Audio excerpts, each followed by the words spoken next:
A vivir que son 2 días. Javier del Pino.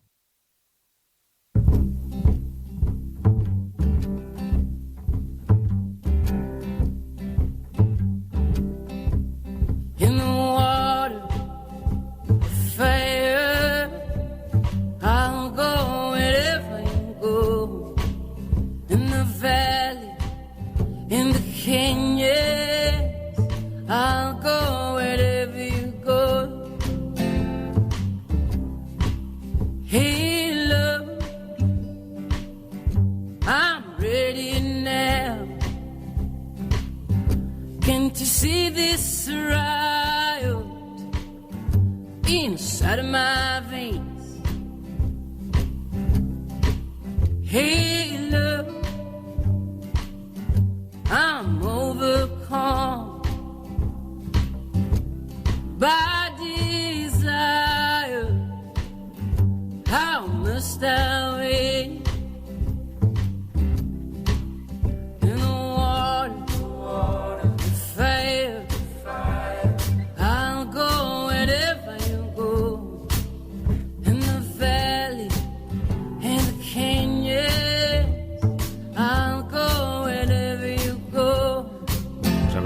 Porque siempre estamos en lugares distintos y la conexión es todavía un poquito más rara porque es Washington, Italia, Carabanchel.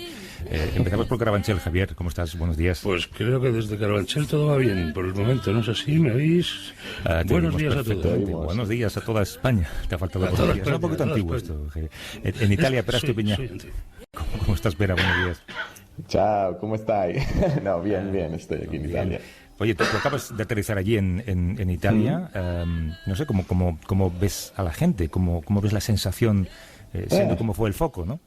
Sí, bueno, ahora están un poquito más preocupados porque bastante más preocupados porque en la última semana han crecido muchos los casos. Ellos estaban bastante orgullosos de que, no por más test, pero sí dicen que por un mejor rastreo y por una disciplina individual buena, pues esta segunda ola no les estaba afectando tanto y relativamente contentos, pero en los últimos días ha ido creciendo, están mejor que España. A nivel de país, los números de media son bastante más bajos todavía. Lo que pasa es que sí que hay regiones concretas que están creciendo y bueno, como todo el mundo, el miedo. O sea, es importante destacar que aquí todavía están en el estado de emergencia. O sea, no lo retiraron y el gobierno central, digamos que tiene la capacidad de gestionar la situación, de impulsar leyes más rápido y sí que en los últimos días han dado, bueno, que obvio que las diferentes regiones pues también temen. Digamos que comparando un poco, pues también hay menos crispación, diría yo, y dicen que buena disciplina individual. Yo esto todavía no he tenido oportunidad de verlo. Bueno, no, tienes mucha razón. Hace unas cuantas semanas recuerdo que con los corresponsales extranjeros conversábamos sobre un artículo que publicó Beppo Severgnini, que es un escritor italiano bastante conocido, en el que decía que los italianos, que de natural se oponen siempre a cualquier orden o a cualquier ley que se les imponga, se están portando extraordinariamente bien en esta pandemia. Pues mira, yo te confieso que todavía no he estado mucho por la calle viendo si las terrazas están llenas como hace unas semanas aquí, pero bueno, allí donde está Javier ahora, pero lo que dicen es esto, que la gente, es que tuvimos un gran susto. Y dices, oye, en España también lo tenemos. Bueno, más que un susto, ¿no? No sé, algo... No sé, y siempre decimos que italianos y españoles nos parecemos, pero no sé, quizás no tanto. Bueno, yo no creo que el comportamiento individual haya sido particularmente penoso en España tampoco. Yo cuando salgo por mi barrio a hacer la compra, porque ya estamos casi otra vez en esa situación, yo veo a todo el mundo con mascarilla, guardando sus distancias, las colas en el mercado respetan el distanciamiento y bueno, sé por los medios de comunicación que ha habido botellones, pero la verdad es que yo no veo ninguno aquí abajo. Más envidia me da, ¿no?, como habitante de la piel de toro, que en Italia los estados de emergencia y las medidas más rápidas y más efectivas se puedan sacar adelante con menos problemas que aquí, ¿no? Porque recordemos que aquí la desescalada fue demasiado rápida por la presión de las comunidades autónomas y porque el gobierno ya no tenía apoyos políticos para prolongar durante 15 días más el estado de alarma. Esta es una diferencia que a mí sí me da mucha envidia respecto a Italia. Mira, yo me tuve que hacer una PCR para ir a Italia. el aeropuerto de Milán estaba prácticamente vacío. Yo creo que ellos sí que, no es solo el único factor, pero sí que digamos que en verano lo del turismo prescindieron bastante, creo, de intentar aprovecharlo. Bueno, no sé, igual hablo de cosas que tampoco sé tanto. Fíjate, yo no tuve que hacer una PCR para venir aquí a Estados Unidos, pero sin embargo en el aeropuerto de Nueva York, que era un aeropuerto extrañamente vacío, la verdad es que era una imagen apocalíptica que nunca pensé que vería, sí. ¿no? La sección incluso de inmigración sin absolutamente nadie.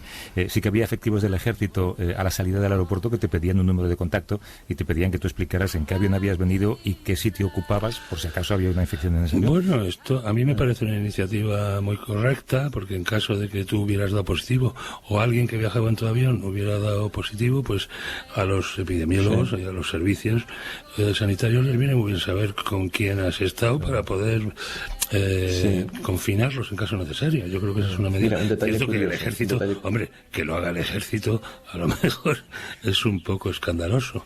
Bueno, pero es muy vistoso, pero lo que importa es que lo haga alguien, ¿sabes? Efectivamente. Sí, un detalle curioso. Yo estaba en el medio de los asientos de 3 y había filas vacías y le pedí a la azafata si podía cambiar de asiento y me dijo no, porque si pasara algo con el vecino, entonces tendríamos que saber quién está al lado de quién. Bueno, sí, pero no provoque usted que me pase algo tampoco, ¿no? Si hay asientos libres, pues nos podremos distanciar. En el caso ha sido más particular todavía. Espera, en un avión de 330 plazas íbamos solamente 12 personas. Sí que te permitían, claro, tenías una cabina para ti solo, permitían cambiarte de asiento siempre que especificaras en qué asiento te colocabas y siempre que no fuera un asiento que estuviera cerca de donde se sientan los agentes de vuelo, ¿no? Los ayudantes de vuelo. Eso sí, eso me parece. Luego es curioso porque, claro, aquí, Washington, que es una ciudad, digamos, climáticamente muy agreste, mucho calor en verano, mucho frío en invierno, ahora está pasando por una época dulce, es una especie de segunda primavera, y hay muchos restaurantes que han sacado sillas al exterior, ¿no? Pero yo me pregunto cuando llegue el frío cómo van a sobrevivir en una ciudad como esta. Y en tu caso, Javier, yo no sé, tú cuando ves una terraza repleta de gente en Madrid, ¿tú qué piensas? Yo insisto en que muchas terrazas que yo veo tienen distanciamiento entre mesas, limitan los comensales por mesa, incluso tienen mamparas entre una mesa y otra. Sí, sé que hay otras terrazas donde esto no se estará haciendo de una manera tan estricta, ¿no? Y en cualquier caso, las actividades al aire libre a mí me preocupan menos que los posibles brotes en espacios cerrados y mal ventilados, que puede ser un autobús, puede ser el metro, puede ser un aula, un lugar de trabajo o una casa donde se hace una reunión familiar. De ahí nos están viniendo los principales rebrotes de la segunda ola, incluidos los eventos de supercontagio. Y las terrazas, a las terrazas que yo voy me siento seguro. Cuando bajo algún día a comer, pues intento estar fuera en vez de dentro y creo que hay iniciativas muy interesantes en el caso de las aulas para ver cómo tenemos eso ventilado o el aire filtrado o ambas cosas.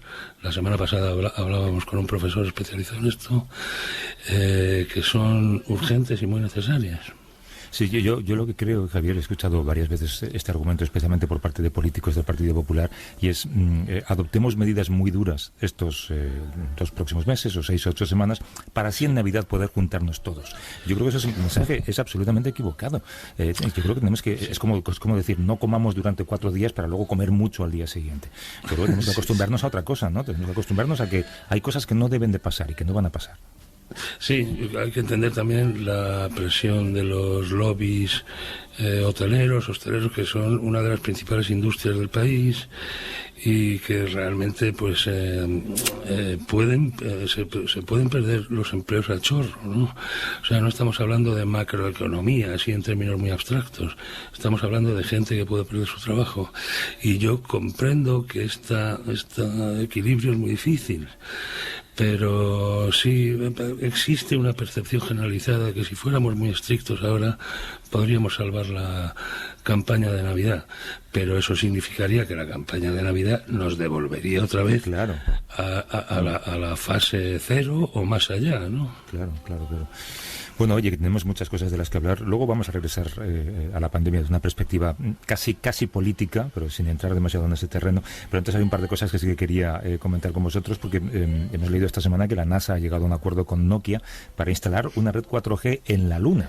Este titular da para mucha broma del Mundo Today, pero vamos a explicarlo porque forma parte de un plan para enviar humanos allí en los próximos años. Y claro, igual que cuando te vas a cualquier lugar en una mudanza, ¿no? Lo primero es instalar Internet. Claro.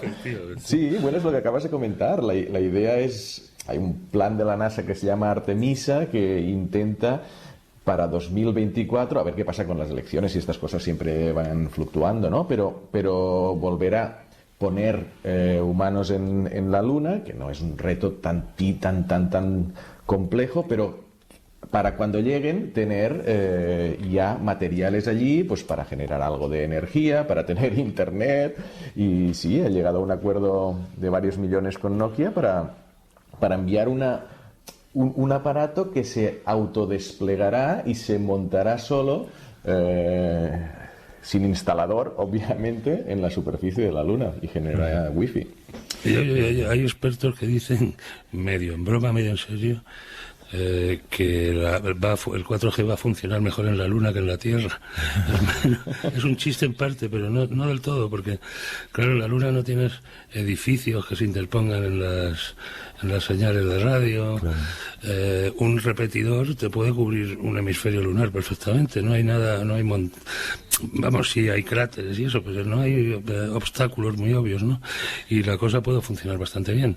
Hay que tener en cuenta que en cualquier misión tripulada a la Luna, que estaría destinada con toda probabilidad a establecer allí una base lunar, ¿no? Uh-huh. Que de hecho es lo que ya creía Armstrong, ¿no? En el año 69 que la NASA iba a hacer. De hecho se le escapó que lo iba a hacer, porque cuando aterrizó o alunizó dijo: aquí base Tranquilidad, que era como estaban llamando en la NASA al mar de la Tranquilidad, donde había tocado tierra, tocado luna, el módulo lunar, ¿no? Poner una base en la Luna ha sido un objetivo desde el primer momento de las misiones lunares, Apolo. Sí, instalar 4G no es hombre, entonces no podría, entonces no podían, no existía eso. Sí, pero quiero decir que si se hace es para controlar vehículos lunares, para controlar los rovers, sí, fundamentalmente. Para transmitir vídeo. Acuerdos de Artemisa que no han firmado ni China ni Rusia. Yo me pregunto por qué después de medio siglo ya, y siendo posible, no hemos vuelto a pisar la Luna nunca. Porque dejó de ser una carrera, sí. Dejó de ser la carrera con un interés político y geoestratégico o selenoestratégico, si me permitís, evidente, ¿no? Porque un despliegue de fuerza tecnológica, ¿no? Para dejar a la Unión Soviética, entre Estados Unidos y la entonces Unión Soviética, para ver quién hacía esa mayor exhibición de fuerza. China ahora mismo está en su propia exhibición de fuerza, sí. Y es posible que tenga objetivos de poner 5G, no 4G, sino 5G en la Luna. Y ya sabemos que con el 5G China y Estados Unidos están en una verdadera batalla comercial. Pero incluso científico tampoco tenía un gran interés. Y es verdad que cuando el programa Apolo se cancela, pues pasan los años y es que físicamente ya no tienes el cohete para ir. Es decir, ya no, y construirlo son muchos billones de dólares, y es un momento que dices, o sea, la pregunta ¿para qué? Cuando inviertes billones de dólares está muy justificada, y si no tienes un objetivo muy claro, pues la NASA no recibe la financiación para esto. O sea, se lo gasta en otras cosas. Estoy de acuerdo, por ejemplo. Estas críticas se han hecho a la Estación Espacial Internacional, ¿no? Exacto. Es una obra, quizá la mayor obra de ingeniería que ha hecho la humanidad nunca, y al final lo que ha salido de ahí, sí, se han hecho algunos experimentos científicos y tal, pero bueno, lo que ha salido de ahí tampoco va a cambiar la historia del conocimiento, ¿no? Ahora, ahí está la Estación Espacial, ahí estará la base lunar, y sabemos que estas cosas, independientemente de cuáles fueran los objetivos iniciales de sus constructores, pueden acabar teniendo una utilidad. Por ejemplo, puestos a viajar a Marte, tener una base en la Luna sería de una utilidad ingenieril enorme. Oye, por cierto, en California, sabéis, sobra decirlo que aquí hay elecciones dentro de semana y poco, digamos, 10 días, y hay estados en donde los votantes no solamente tienen que elegir entre los candidatos presidenciales y los candidatos locales, también tienen que pronunciarse en referéndums sobre otras cuestiones. Y en California tienen que decidir si renovar la financiación del Instituto Estatal de Medicina Regenerativa. Es decir, se deja en manos de californianos que pueden estar mejor o peor informados una cuestión que va a acabar afectando a los pacientes de todo el planeta. Entonces, Javier, si esto a ti te parece positivo. Me parece más positivo que la actitud de la administración Bush cuando California aprobó ese proyecto por primera vez, porque en caso contrario, o sea, si los votantes californianos no hubieran estado bastante bien informados y hubieran dado su apoyo a estos proyectos, ese proyecto no habría salido adelante, porque la oposición de la administración federal era brutal, con su presión de todos los fondos para los institutos nacionales de la salud en proyectos relacionados con células madre y embriones humanos. O sea que no es ideal, ¿no?, que un grupo de votantes decida por el planeta, pero en este caso fue mejor que lo que la Casa Blanca estaba intentando decidir por el planeta. Y bueno, la financiación esa se ha acabado, y en estas elecciones el votante californiano se tendrá que pronunciar por ello también. Mi predicción es que saldrá que sí. Sí, porque es California. Si fuera en otro sitio, claro, sería otra cosa. Si fuera en otro sitio, no estaríamos hablando de ello. Exacto. Hay un teléfono, y siempre intentamos guardar unos minutos al final del espacio para escuchar sus preguntas, o las dudas, o cuestiones que quieran plantear a Pera y a Javier. El teléfono es el 638-855-349, 638-855-349. Es un teléfono de WhatsApp, así que si quieren dejar un número de teléfono o una nota de audio incluso, pues les llamamos o lo escuchamos. Eso sí, tenemos un huequecito al final de este tramo, del que ya hemos avanzado más de lo que deberíamos, así que vamos con todo.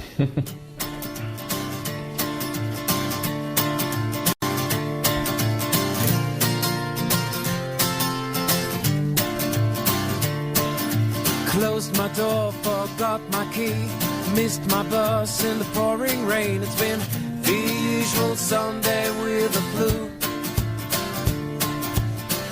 and I just can't get over you.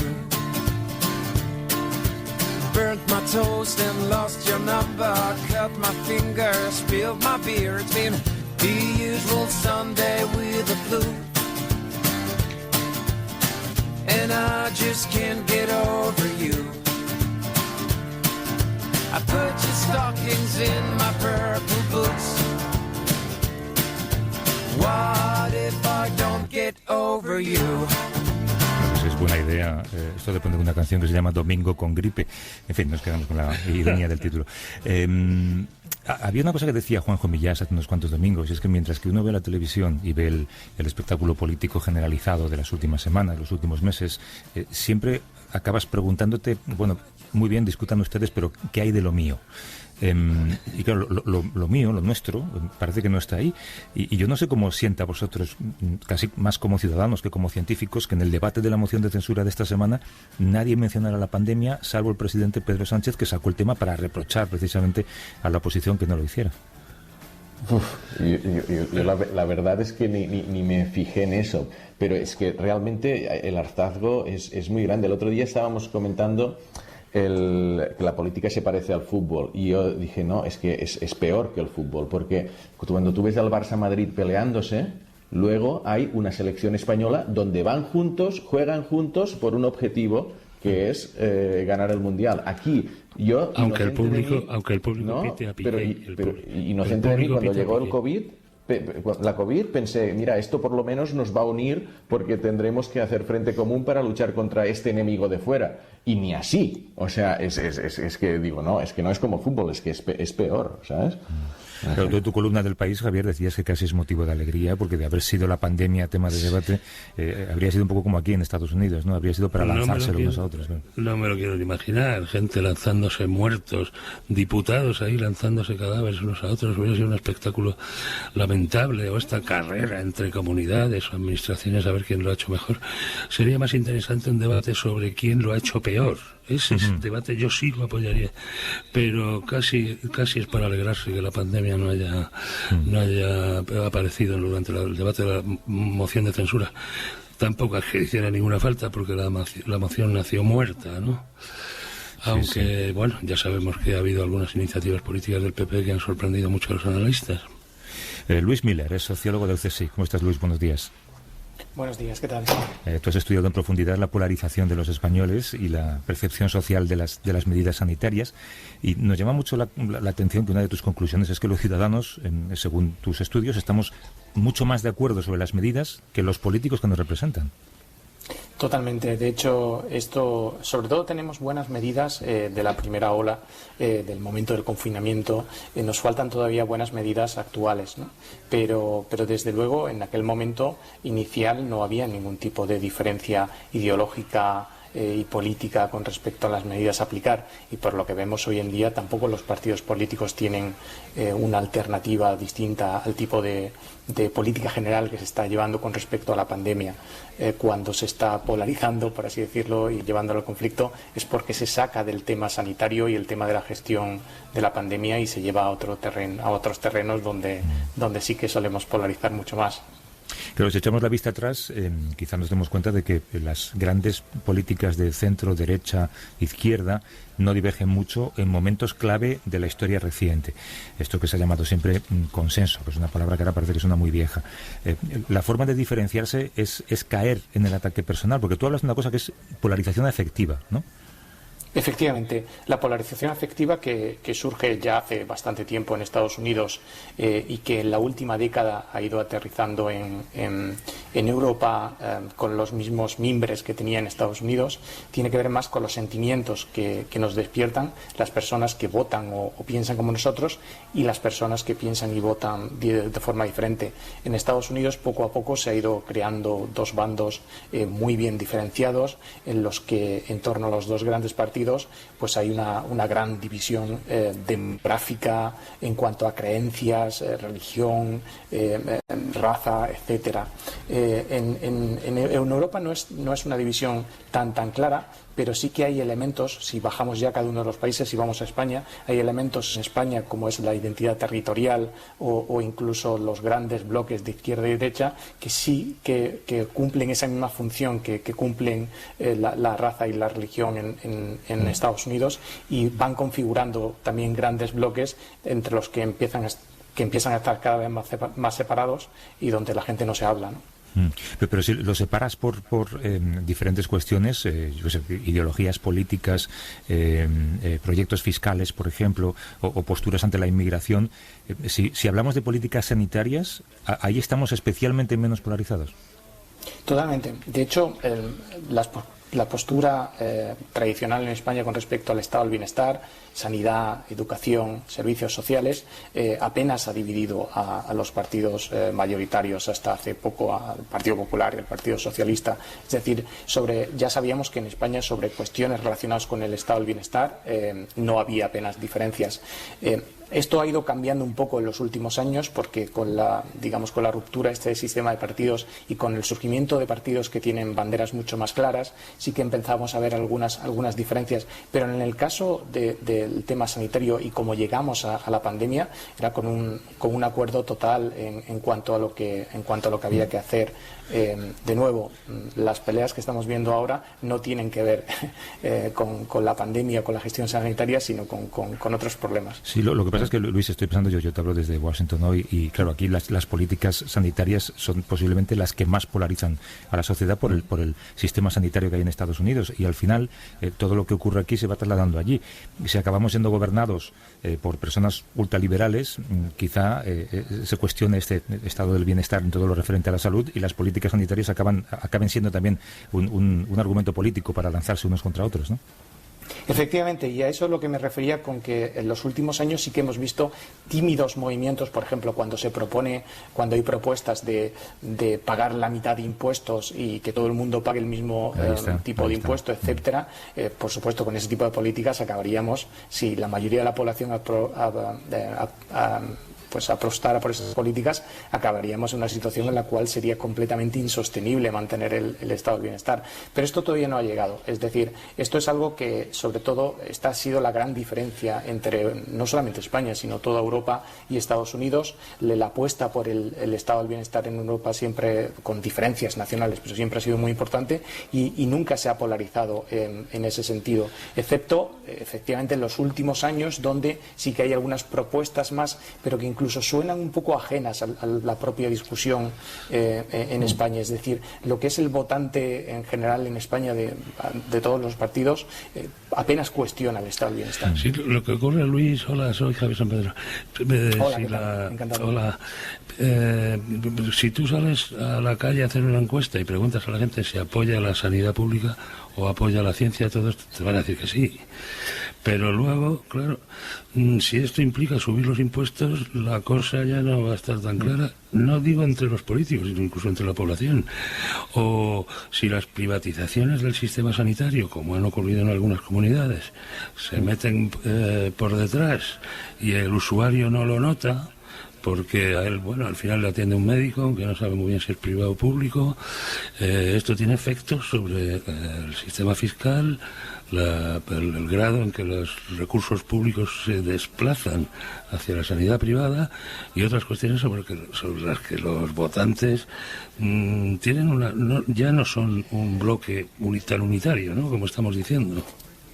Sí, aunque a mí me está sorprendiendo en el debate presupuestario que ahora mismo es que si hay un momento en el que es relativamente fácil o ha sido posible en otros momentos históricos convencer al votante conservador de no solo no bajar impuestos, sino que es el momento de subirlos algo, es un momento de crisis nacional como este, o en este caso crisis global, ¿no? Entonces, yo creo que ahí los partidos un poco a la izquierda están siendo tímidos justo en este momento, porque es cierto que sí que llevamos unas décadas donde se está importando un poco esta idea de más neoliberal, si queremos, pero justo en este momento, en un momento en el que, bueno, nos acordaremos que antes del verano hubo todo este apoyo masivo, emocional hacia el sector público y demás, y yo creo que es el momento en el que se podría un poco concitar más acuerdos sobre, aunque sea provisionalmente, pues más inversión, pequeña subida de impuestos o lo que sea, ¿no? Con lo cual yo creo que ahí no solamente es que está llegando lo que ya llevamos desde hace varios años de un poco esta ideología más neoliberal, sino también no se está aprovechando lo que se aprovechó después de la Segunda Guerra Mundial y en otras crisis de cerrar un poco filas en torno a la defensa del sector público. Sí, lo que pasa es que, claro, para llegar a acuerdos no tiene que haber polarización. Y cuando un tema se politiza, inmediatamente se polariza porque es de la materia. O sea, ahora mismo el debate sobre energía nuclear, por decir algo, no está politizado. Tú puedes escuchar unos argumentos y tomar unas decisiones e incluso escuchar expertos, pero si llegara a los medios de comunicación, a los políticos, se politizara, entonces se polarizara. Yo me acuerdo que entrevisté en El Cazador, y quizás tú lo conoces, Luis, a James Denison, de Harvard, porque está en Madrid, y hablaba de un término que creo que es issue salience, o como tema candente, ¿no? Que es cuando un tema se pone sobre la mesa, entonces todos los políticos toman partido porque se benefician de marcar unas posiciones muy claras sobre ellos. Y decía, que me pareció curioso, dice, porque los humanos somos malos cambiando de opinión, pero buenos cambiando de foco. Es decir, ahora mismo, pues quizás lo de los toros no es un tema y no se está utilizando para polarizar y así intentar sacar rédito electoral. Pero estos temas candentes, estos issues salientes, salieron lo de las mascarillas. O sea, se debatía más sobre mascarillas, es obvio por otra parte, ¿no? Pero es perverso porque es como, por lo que decías al principio, los políticos actuales, todos, ya saben que esta polarización afectiva que tú comentabas es la que da rédito, no no el debate de argumentos. Es como que ya... Sí, completamente. De hecho, lo que ocurre es O sea, para que la polarización sea efectiva, la polarización básicamente hunde sus raíces en nuestra psicología profunda, y estamos completamente preparados para este conflicto, ¿no? Con lo cual, pero hacen falta temas que ya hace falta cierta preparación previa. Por eso, en Estados Unidos ha aprendido muy rápido la diferencia en las creencias acerca de la pandemia, porque básicamente ya había un caso anterior con toda la discusión en torno a la biología y la religión, etcétera. Esto no pasaba en España. Entonces, ¿cómo se ha polarizado en España? Pues apelando a la cuestión territorial, porque es para lo que ya estamos preparados para polarizar. Entonces, si bien en cualquier país, o sea, los humanos ya estamos psicológicamente preparados para esto, es cierto que lo que hace falta es que se movilice aquello para lo que ya estamos acostumbrados, porque efectivamente nos cuesta bastante engancharnos a un tema completamente nuevo. Y entonces lo que hemos visto en España claramente es un desplazamiento de cuestiones más, si queremos, más racionales y de cómo gestionamos mejor una situación nueva, a un problema que conocemos muy bien, que es el problema de si Madrid nos roba, si Cataluña lo hace mejor o si Andalucía no lo está haciendo suficientemente bien. Y esto es lo que ha ocurrido. Claro, Luis, estoy hablando que España no es un país con un movimiento negacionista tan grande como, por ejemplo, pasa aquí en Estados Unidos. Yo me pregunto si es porque están sobrerepresentados los negacionistas y este tipo de gente en los medios de comunicación, y en España tenemos el mismo porcentaje. ¿Les prestamos demasiada atención o es algo que también llegará más adelante? Bueno, es a lo que me refería anteriormente, con que no teníamos ya un movimiento, pues hay antivacunas en España, hay negacionistas en España, pero no ha sido un movimiento tan importante como lo ha sido en Estados Unidos en toda la discusión en torno a la religión y al papel que debe jugar la religión y la ciencia en la sociedad. Esto en España no había ocurrido y por tanto es un movimiento relativamente minoritario. Yo creo que está sobrerepresentado en muchos momentos en los medios de comunicación, porque en cuanto a opiniones no hay tanta divergencia. Por eso la polarización ha tenido que ir hacia otro terreno que conocíamos mejor, porque en el tema de la polarización de las creencias en torno a ciencia y en torno a la diferencia entre ciencia y religión, que en Estados Unidos son tan importantes, ese debate no lo hemos tenido en España. Javier, ¿ibas a decir? Hombre, que también esa polarización o ese oportunismo político, ¿no?, se debe también a que haya habido casos relevantes en un país para que la gente tenga unas opiniones muy fuertes, ¿no? Por ejemplo, decía Pera antes, la energía nuclear no es un tema político ahora mismo, cierto, pero en cuanto hubiera un accidente en una central nuclear, la opinión pública reaccionaría contra la energía nuclear de manera inmediata, como ocurrió en Alemania, ¿no?, que llevaron el accidente de Fukushima en Japón, con el tsunami y todo aquello, llevó a la opinión pública alemana a una posición tan contraria a la energía nuclear que Merkel aceptó suprimir el programa nuclear de una manera ordenada en su país. Claro, pero entonces lo que ocurriría es que los políticos intentarían sacar tajada de esto. ¿Cómo? Pues unos criticándose a otros posiciones sobre energía nuclear. Y esto yo creo que es lo perverso. O sea, Luis lo sabe porque lo investiga y otros sociólogos lo saben, y algunos pues les contratarán los líderes políticos, y sabiendo que si echas más leña al fuego en temas de territorialidad de Cataluña, Madrid, País Vasco, si echas más leña al fuego sacas más rédito, pero es peor para el país, es que parece que les da igual. ¿Sabes? Que al final el objetivo no es llegar a un consenso, no es llegar a acuerdos, no es solucionar los problemas, sino es que te voten más al final. No sé, a mí me indigna.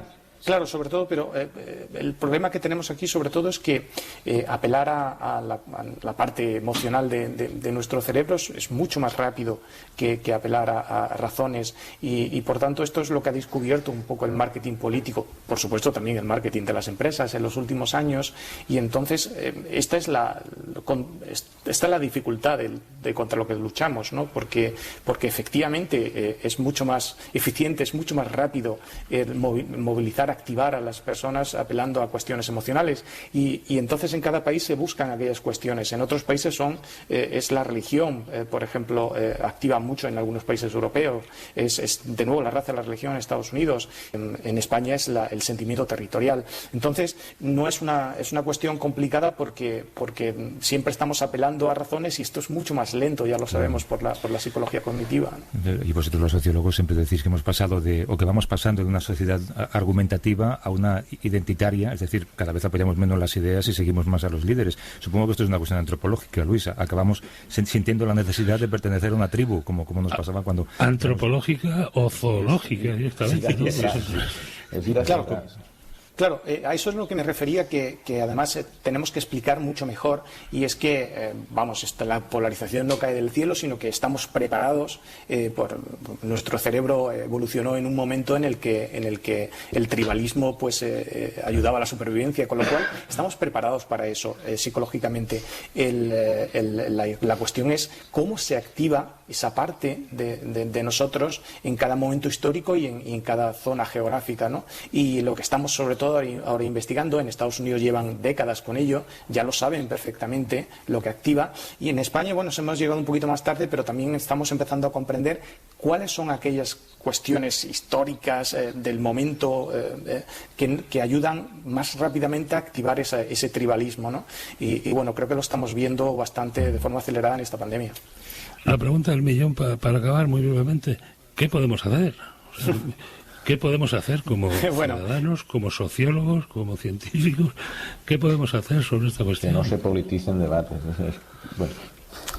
Pues muy rápido. Yo creo que tanto científicos como medios de comunicación, sobre todo, podemos prestar atención y ir separando qué mensajes tienen que ver con una confrontación política constructiva o legítima, porque tienen muchos, la democracia se trata de eso, y qué debates están construidos solamente sobre el vacío y para activar esa parte más tribal de nosotros. Eso es lo primero que podemos hacer. Después, la otra propuesta más con respecto a partidos e institucional, yo creo que más en la dirección de ponernos frenos de alguna forma cuando pensamos en frío, para que cuando lleguemos al debate en caliente tengamos esos frenos. Esto es un poco lo que yo creo que por donde tenemos que empezar a construir. O sea, contar hasta 10, como se decía antiguamente, ¿no? Luis Miller, sociólogo del CSIC. Gracias, Luis. Un abrazo fuerte. Un abrazo, muchas gracias. Adiós.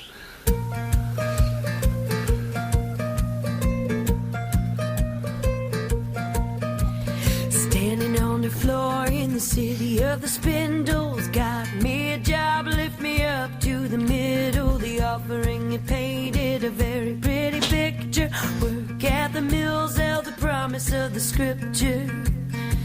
But a girl like me was... Hablando de cosas fáciles que podemos hacer para mejorar nuestra vida y nuestra manera de enfrentarnos a la vida, la semana pasada comentábamos con Gustavo Entrala un artículo del New York Times con propuestas para combatir la desinformación, y una de ellas era tan simple como pulsar Control T.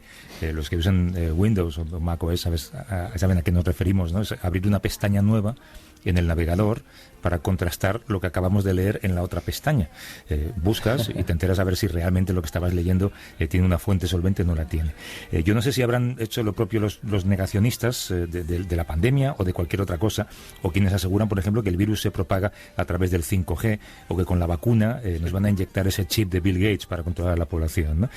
Alberto Nájera es físico y es doctor del área de Radiología y Medicina Física de la Universidad de Castilla-La Mancha. ¿Cómo estás, Alberto? Buenos días. Hola, muy buenos días, ¿qué tal?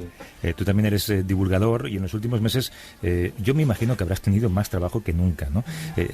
No sé si podrías hacer una lista de barbaridades que te has visto obligado a desmentir. Pues sí, unas cuantas. La verdad que no las tenía cuantificadas, porque pues me contactan muchas de estas plataformas de verificación de este tipo de bulos, y el otro día las enumeré, y en mi blog he puesto 26, que no es tan mal para un tema tan específico como son las comunicaciones y el COVID y otras cosas, sí. Vamos a empezar, y sobre todo nos queríamos centrar en eso, si buscas información fiable sobre si los campos electromagnéticos de radiofrecuencia son perjudiciales para la salud. La respuesta es no, acompañado de la frase siempre que no se superen los niveles habituales de exposición. Los niveles habituales, ¿cuáles son y quién los controla, Alberto?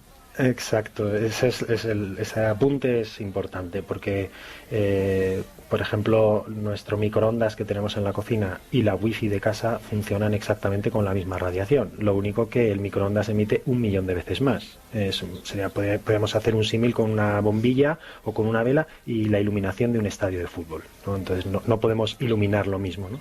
Y esos niveles pues lo controlan, aparte de que desde el ministerio correspondiente se hacen revisiones y se van publicando además esas medidas que se hacen alrededor de todas las antenas, que además toda esa información es pública.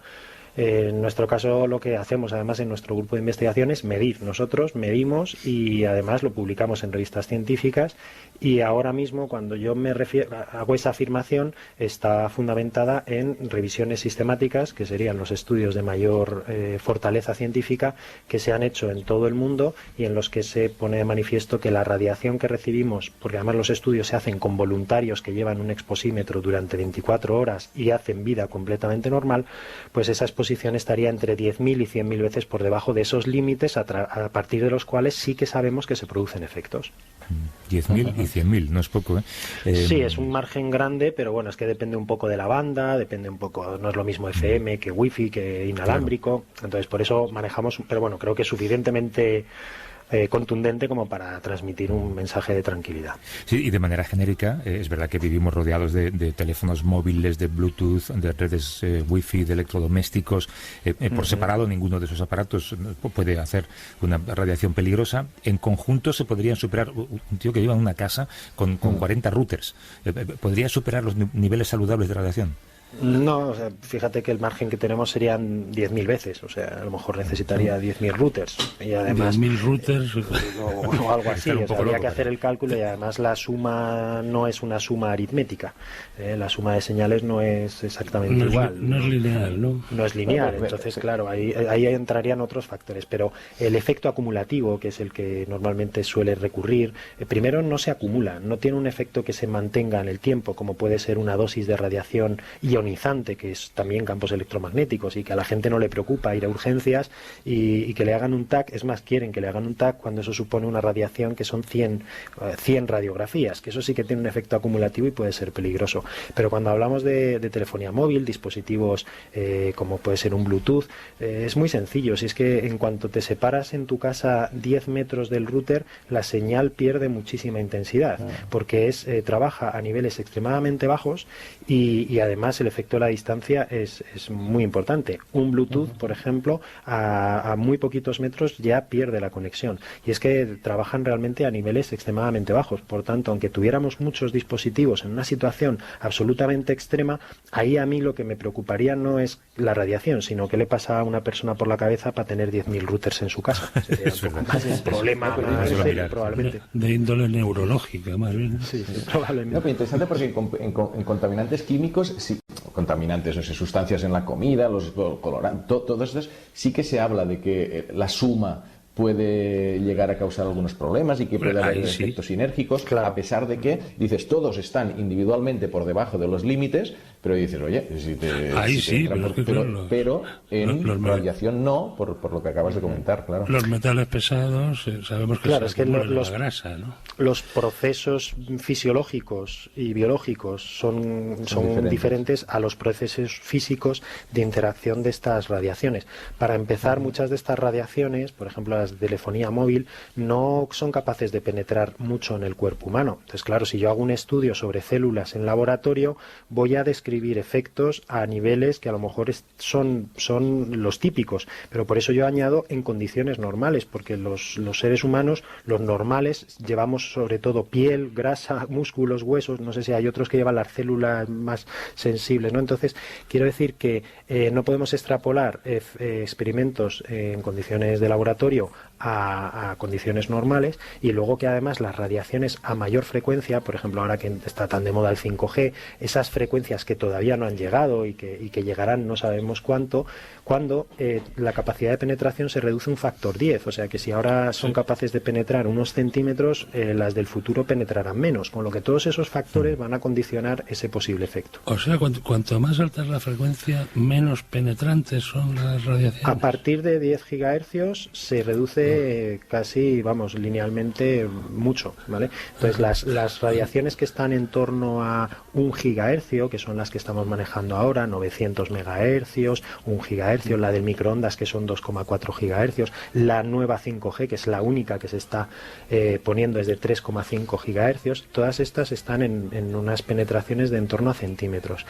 La de 3,5 gigahercios, que sería el 5G, que tanto miedo está generando, primero, solo muy poquitas ciudades y en muy poquitas calles está disponible, y luego además está entre frecuencias que ya estamos utilizando. Por ejemplo, mucha gente tendrá en su casa Wi-Fi 5G, que hace referencia no a 5G de generación ni de la telefonía, sino a 5 gigahercios.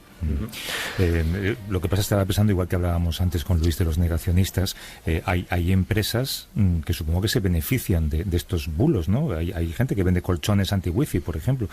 Ese negocio del miedo puede ser rentable que lo perpetuemos o que lo perpetúen. Bueno, es muy rentable. O sea, yo en mis conferencias de divulgación suelo llevar unos calzoncillos antirradiación que me costaron 60 euros. Entonces, pues además son claro. Sí, bueno, sí, además puestos, no los llevo puesto porque son anticonceptivos, porque claro, te ven con esos calzoncillos y claro, ya no hay.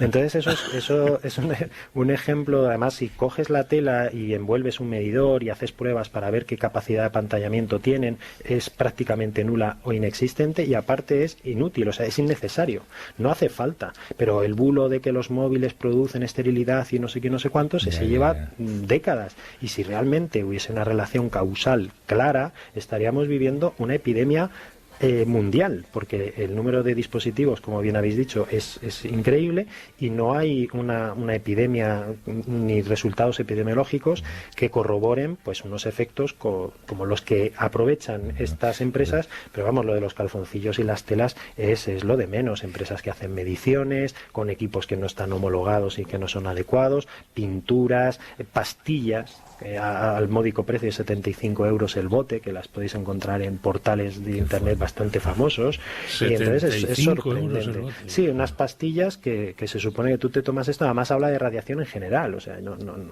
son auténticas patrañas, pero bueno, que hay gente que se convence, que se lo cree, y sobre todo aquellas personas que sienten y que además sufren, porque hay gente que sí que experimenta síntomas y que ellos asocian a los campos electromagnéticos, y esta gente sufre mucho y es extremadamente doloroso, y entonces son capaces de gastarse lo que haga falta. Y ahí es donde a mí es lo que más rabia me da, porque yo soy formador de médicos en la Facultad de Medicina de aquí de Castilla-La Mancha, y entonces pues te das cuenta de que gente sin escrúpulos se aprovecha del dolor de las personas, que para mí pues es lo más despreciable que podemos encontrar. Dejando claro que el dolor es real, como dices tú, porque esas consecuencias... Sí, ellos lo sienten de verdad. Lo que pasa que lo que ellos creen que se lo provoca y lo que realmente se lo provoca son cosas diferentes, como así se ha constatado en numerosos estudios científicos. Yo no sueltos, sino yo siempre que hablo de estudios científicos voy a metaanálisis y revisiones sistemáticas, que son estudios de estudios, porque un estudio por sí solo nos da información, pero no genera conocimiento científico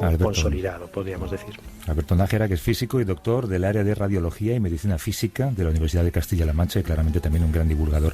Alberto, mil gracias por la conversación. Un abrazo fuerte. Pues muchísimas gracias a vosotros. Un abrazo. Hasta luego. Oye, y de todas las preguntas que teníamos, una rápida, porque se nos ha ido la hora. Alguien nos ha dejado esta pregunta en WhatsApp. Es que Alejandro. se facilita.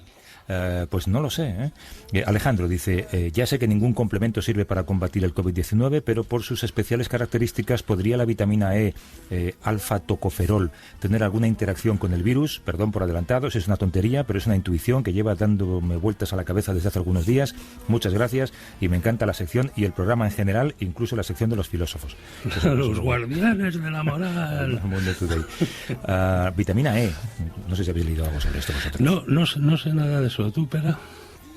No, yo no, de la vitamina E no he oído nada, pero sí que me preguntaron hace tiempo si había algo en general en tema de nutrición que pudiera funcionar bien, y no, o sea, obviamente estar sano pues es positivo, pero no encontré nada concreto que... Vamos a hacer lo que recomendábamos antes. Hacemos los 3 control T, abrimos otra pestaña y la semana que viene contestamos a esto, ¿vale? Control T. Pera Estupiñán, Javier San Pedro, mil gracias. Un abrazo. Venga, hasta la semana que viene. Chao. Hasta luego. Chao.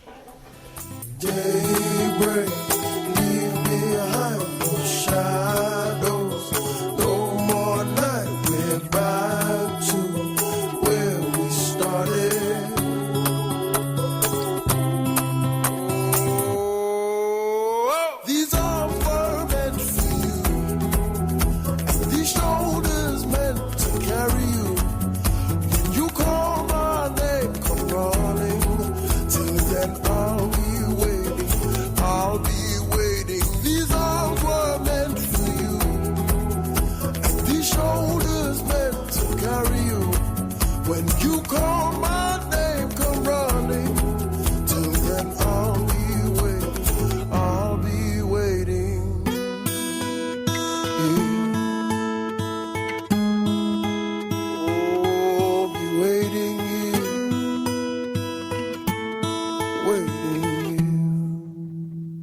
A vivir que son 2 días. Javier del Pino.